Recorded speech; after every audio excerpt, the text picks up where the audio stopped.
శ్రీ వాసవి కన్యకా పరమేశ్వరి దేవస్థానం కమిటీలో చనిపోయిన సభ్యులను తొలగించి జనాభా ప్రాతిపదికన కొత్త సభ్యులను చేర్చుకుని ఎన్నికలను నిర్వహించాలని పలువురు దేవస్థానం కమిటీ అధ్యక్షులు ఎన్నికల అధికారిని కోరారు. పట్టణానికి చెందిన ఆర్యవైశ్యులు వి శ్యాంప్రసాద్, జి శ్రీధర్, బి గోపాలరావు ఆదివారం శ్రీ వాసవి కన్యకా పరమేశ్వరి దేవస్థానం కమిటీకి ఓ విన్నపం చేశారు.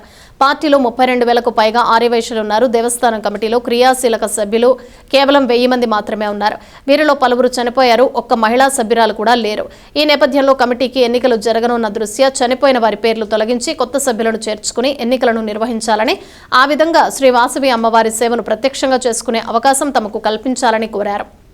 వాసవి కన్యకా పరమేశ్వరి దేవస్థానంలో మేము చిన్న మెమరాండము ఎన్నికల అధికారి గారికి ఇచ్చేటందుకని చెప్పని వచ్చాము.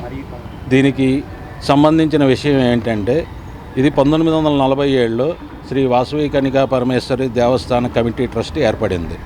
అప్పటి నుంచి ఈ రోజు మటుకు 1,075 మంది సభ్యులు మాత్రమే ఉన్నారు. అంటే సుమారుగా 100 సంవత్సరాల్లో 1000 మంది అంటే సంవత్సరానికి 10 మంది కాడికి చేర్చు. అది ఎంతమంది అనేది మాకు కరెక్ట్గా తెలియదు.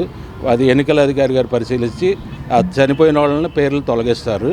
ఉన్న వాళ్ళతో ఎలక్షన్లు జరపడానికి వచ్చే నెల 26వ తారీఖున నిర్ణయం తీసుకున్నారు ఎన్నికల అధికారి గారు.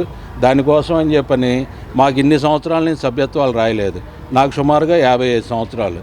ఈ 55 సంవత్సరాల్లో కొత్తగా సభ్యులు ఎప్పుడు రాస్తారు, దానికి నియమ నిబంధనలు ఏంటి అనేది ఇప్పటిదాకా నాకు 55 సంవత్సరాల్లో తెలియదు.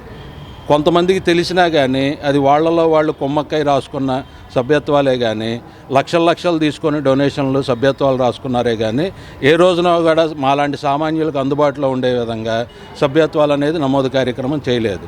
కాబట్టి మా పిల్లలు కూడా 30 ఏళ్ళు వచ్చినాయి. వాళ్ళకి అసలు ఇది ఒక గుడి ఉంటుందని కానీ, ఇక్కడ ఒక సత్రం కమిటీ ఉంటుందని కానీ మా పిల్లలకు కూడా తెలియదు. రేపు 26వ తారీఖు ఏప్రిల్ 26వ తారీఖు ఎలక్షన్స్ కండక్ట్ చేయాలనే ఉద్దేశంతో వీళ్ళు ముందుకు వెళ్తూ ఉన్నారు. ఈలోపు మాకు కొత్త సభ్యత్వాలు నమోదు చేయాలని చెప్పని ఈరోజు ఎన్నికల అధికారి గారికి మెమరాండం ఇవ్వడానికి అని చెప్పని వచ్చాం.